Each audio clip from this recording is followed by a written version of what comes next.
Hello traders, today is the 26th of April. My name is Neville Hornsey, market and shoe trading. Today I'm looking at a trend following strategy.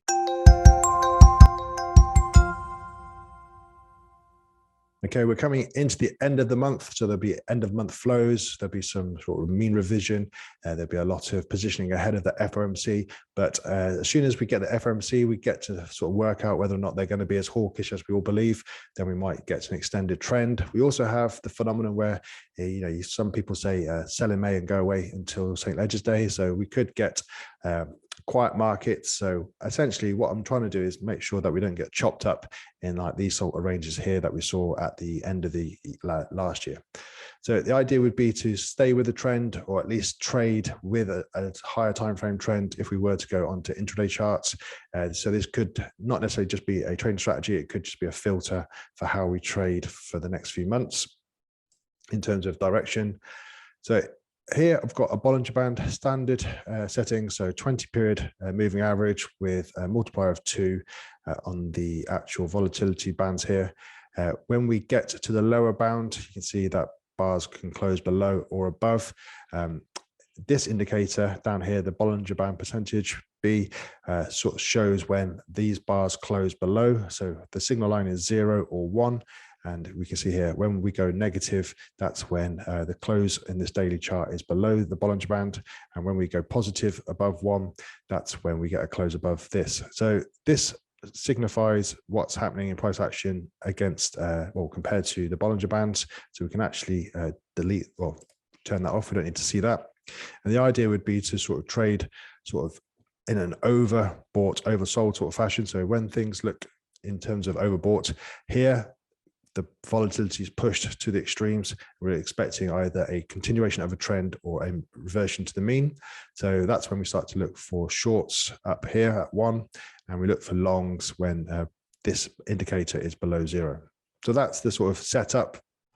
And what I'm going to be talking about is essentially a setup, as we've just discussed with the Bollinger Band.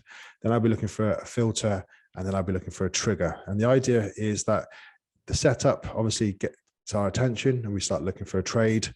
The filter is going to be a 200 period moving average, and we're only going to be looking for trades that are in line with the 200 period moving average from this daily chart.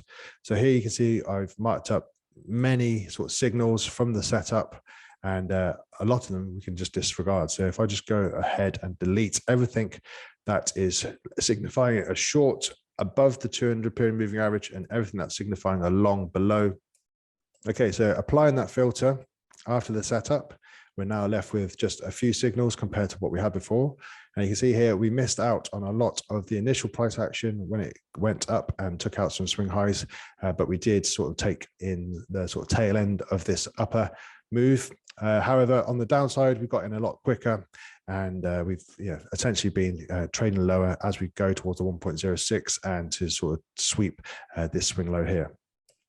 So that's the way we get a setup, look for a signal and then filter out any sort of trades that we don't want to take.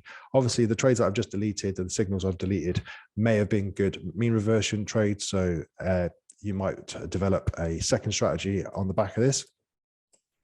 Now, the next idea is to look for a trigger. So if we just go to most recent price action, just assume that we've come back to September 2021. We get a push up on the Bollinger Band, doesn't quite breach it, doesn't quite close above.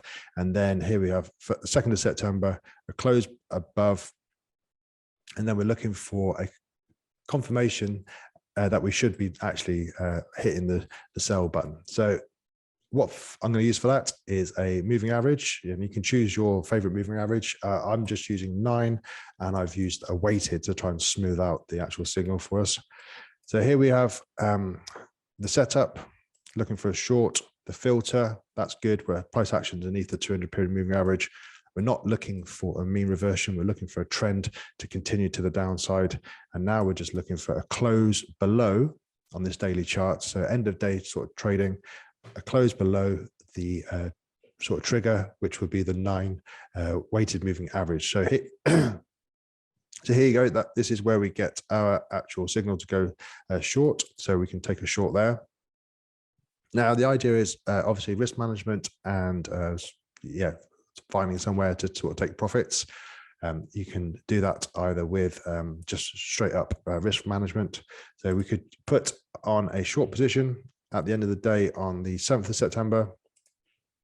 We could say that the next sort of previous significant high was up here. So that one, if we were to get obviously above the 200 period moving average, we should be considering closing out our trade anyway, because that's going against the trend.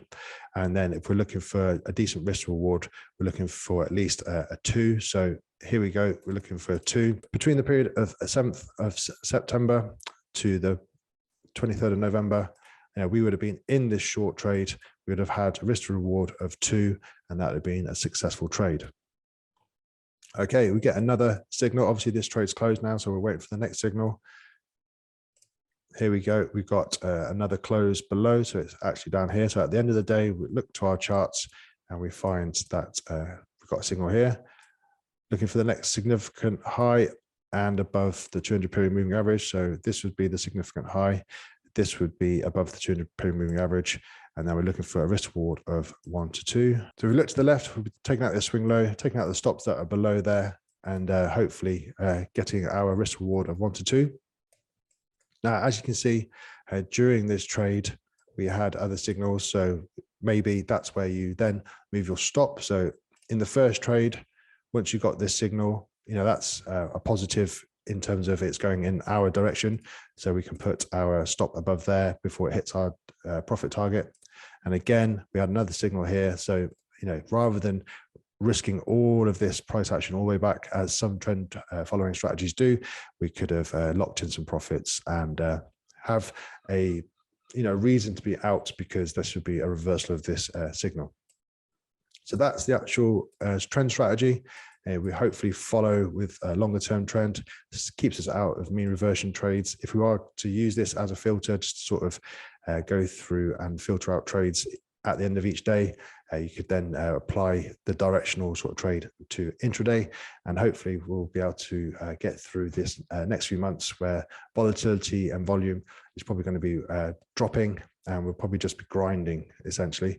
So that's what I'm looking for the next few months. Hope you found that interesting, and I'll speak to you again tomorrow.